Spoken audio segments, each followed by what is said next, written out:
ஆசையில தொட்டு புட்டேன் நெஞ்சுக்குள்ள ஜல்லிக்கட்டு புடிவாரமானே ஒரு கடிவாளம் போட்டேன் மலை நாட்டு தேனே ஒன்ன மடி மேல சாச்சேன்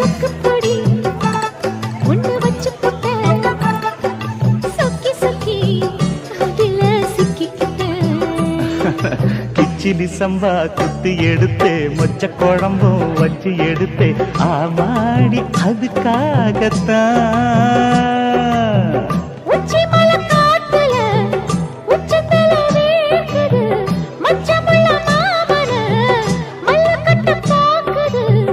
பக்கம் வந்து